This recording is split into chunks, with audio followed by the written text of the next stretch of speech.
السلام عليكم ورحمة الله وبركاته. الحمد لله رب العالمين الرحمن الرحيم مالك يوم الدين. أشهد أن لا إله إلا الله وحده لا شريك له وأشهد أن محمدا عبده ورسوله.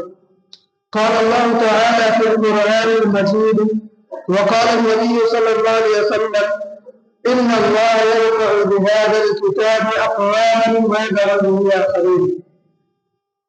صدر انجمن حکم صاحبان مشکل اساتذہ کرام اور عزیز ساتھیوں، آج کی سالانہ انجمن میں جس موضوع پر خطاب کرنا چاہتا ہوں وہ ہے قرآن کریم سے مسلمانوں کی بڑھتی موجودگی۔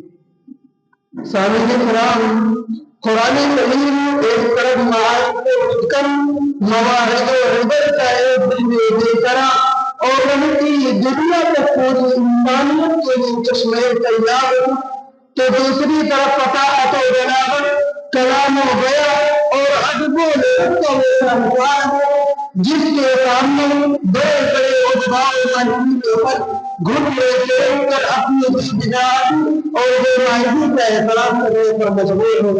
یہ اللہ کی آخری اور انقلاب آخری کتاب ہے جس کو اللہ تعالیٰ نے اپنے محبوب پیغمبر جناب محمد رسول اللہ صلی اللہ علیہ وسلم پر نازل فرمایا اور دیگر آسمانی کتابوں کے برعکس اس کی حفاظت کی ذمہ داری خود لیتے ہوئے فرمایا اِنَّا نَحْنُ نَزَّلْنَا الذِّكْرَ وَإِنَّا لَهُ لَحَافِظُونَ۔ قرآن مجید کو ہم نے نازل کیا ہے اور ہم خود اس کے محافظ ہیں۔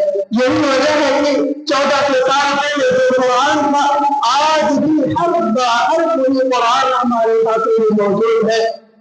یہ ایک کتاب ہے جس کو ہم نے تمہاری طرف نازل کیا ہے تاکہ تم لوگوں کو تاریکیوں سے نکال کر روشنی کی طرف لاؤ۔ میرے بھائیوں، اسی لیے اللہ تعالیٰ نے قرآن مجید کے اندر ارشاد فرمایا شہر رمضان الذی انزل فیہ القرآن ہدی للناس وبینات من الہدی والفرقان۔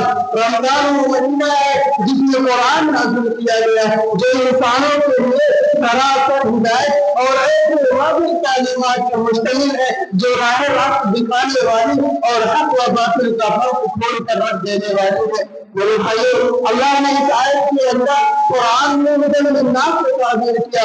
معلوم ہو کہ قرآن مجید تمام لوگوں کے لیے ہدایت ہے، چاہے وہ کسی بھی طرح کا انسان ہو، کسی بھی مذہب کا ماننے والا ہو، اور کیسی ہدایت اللہ نے اس کی بھی صراحت کر دی۔ وبینات من الہدی، چنانچہ یہ وہ کتاب ہے جس کا بھی تعلق اس کتاب سے ہو گیا وہ تمام لوگوں میں امتیاز ہو گیا۔ چنانچہ وہ فرشتہ جو اس کتاب کو لے کر آیا وہ فرشتہ تمام فرشتوں میں افضل، قرآن نے اسے روح الامین کا خطاب دے دیا۔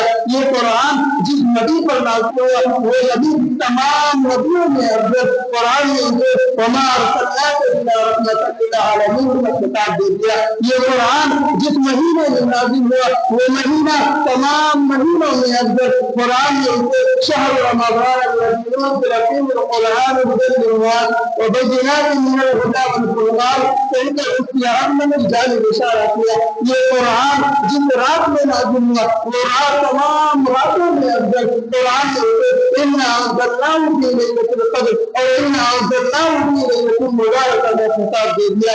یہ قرآن جس امت پر نازل ہوا وہ امت تمام امتوں میں افضل، قرآن نے اسے کنتم خیر امۃ اخرجت للناس تأمرون بالمعروف وتنہون عن المنکر وتؤمنون باللہ کہہ کر خیر امت کا خطاب دے دیا۔ لیکن افسوس کتنی ساری فضیلتیں نگاہوں کے سامنے ہوتے ہوئے بھی آج مسلمانوں نے قرآن کو کافروں کی زینت بنا دیا ہے اور قرآن کو بے فائدہ سمجھ لیا ہے، جبکہ اللہ تعالیٰ نے قرآن مجید کے اندر ارشاد فرمایا ان ھذا القرآن یہدی للتی ہی اقوم۔ حقیقت یہ ہے کہ یہ قرآن وہ راہ دکھاتا ہے جو بالکل سیدھی ہے۔ قرآن کے سارے فوائد آنکھوں کے سامنے ہوتے ہوئے بھی آج مسلمانوں نے قرآن کی دوسری اختیار کر لی ہے. حالانکہ اگر میں کہوں کہ کائنات کے اندر اگر کوئی ایسی کتاب ہے جس کے اندر پورے طور پر انسانی زندگی کا نظام اور مکمل طور پہ حیات موجود ہے تو میں یہ کہنے کا حق رکھتا ہوں کہ وہ صرف اور صرف قرآن مجید ہے. اب پھر اللہ رب العالمین سے دعا ہے کہ ہم سب مسلمان بھائیوں کو زیادہ سے زیادہ قرآن میں لکھنے اور پڑھنے کی توفیق دے. وآخر دعوانا الحمد للہ رب العالمین. والسلام علیکم ورحمۃ اللہ وبرکاتہ.